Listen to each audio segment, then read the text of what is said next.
guest is the author of the best-selling book, Amongst Swimming, and the sequel to that book, Singing My Hymn Song, is in stores now. Please welcome Malachy McCourt.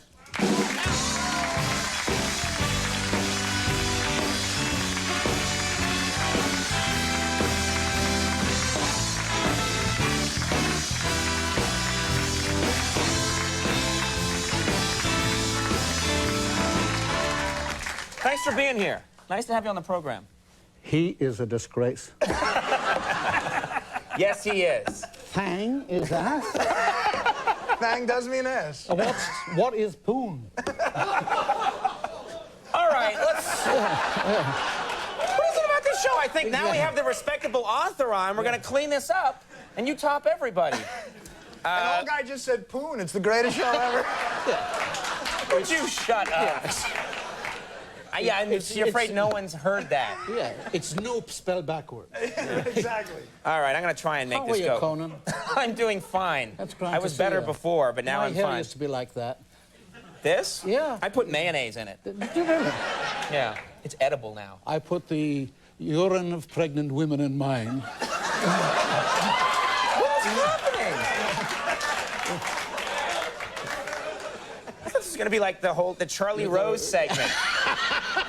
Where I get some credibility, but no, not here. The problem is I have a past.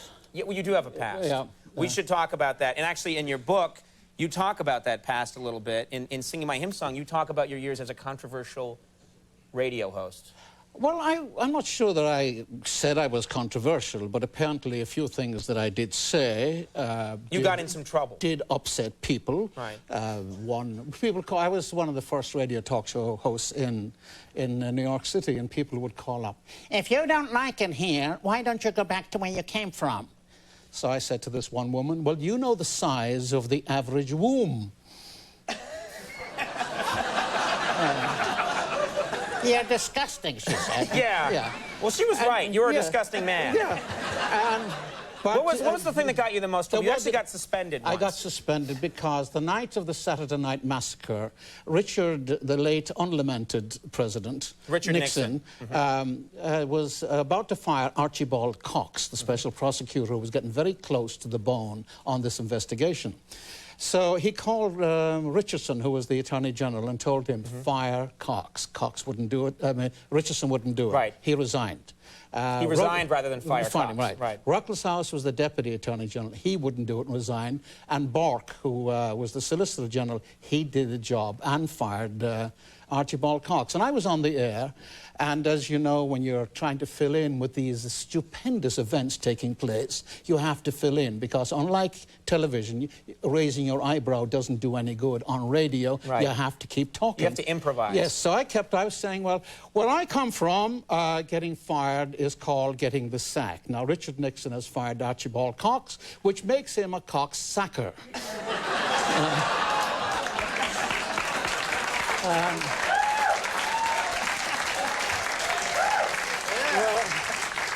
Well, of course... This is going to be the book Artie reads.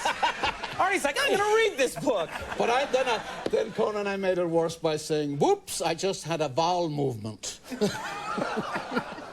So I got suspended. You got suspended for what, 2 weeks or something? 3 weeks, yeah. But I got unemployment. We've had your brother... We've had your brother Frank McCourt on the show. You and your brother Frank both write about your family and your past.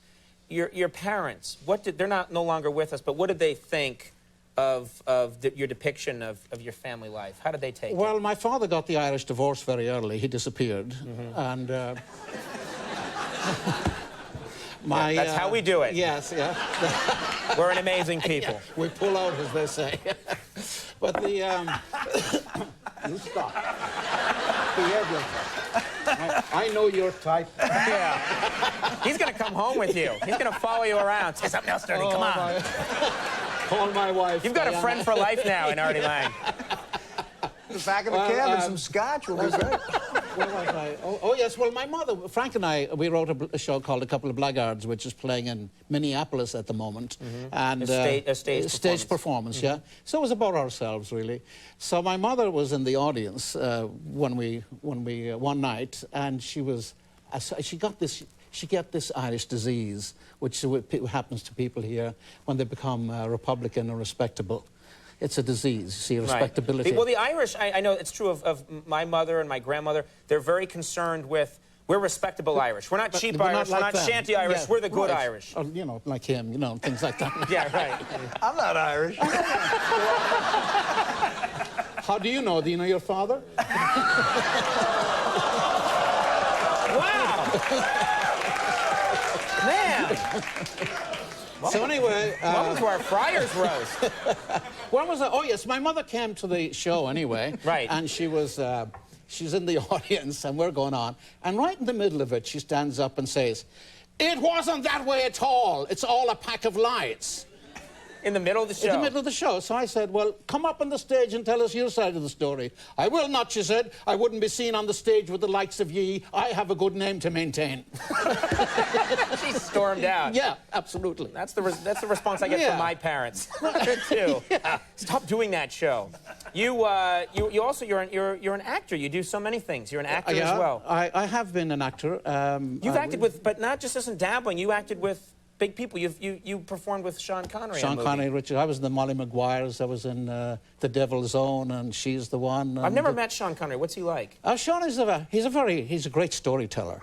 And I used to have a television show, very briefly, for about 10 minutes in New York before they fired me. And Sean was on with me one night, and I said, "I'll ask you a very pedestrian question, Sean." "What's that?" Is "How'd you get started?" "Well," he said, "I was a pretty good amateur dramatic player," and then he said, "I was a good soccer player."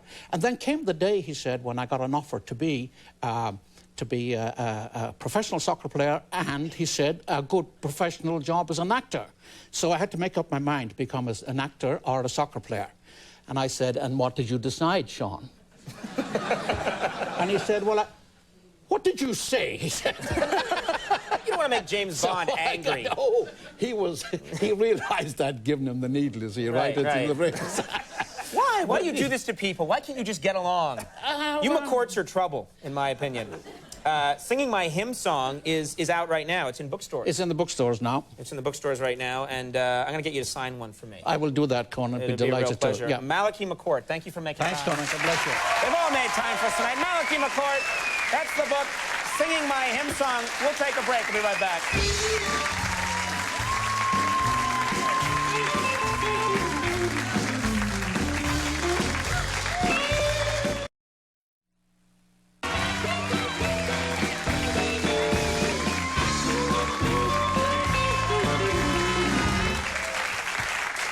That's our disgusting show of the evening. I do want to thank all my guests. Malachy McCourt, thank you for being here. Thank you, Conan.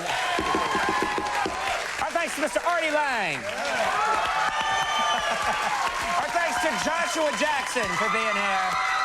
And of course, Max Weinberg of the Max Weinberg 7. Stay tuned for later. We will see you tomorrow. Bye-bye.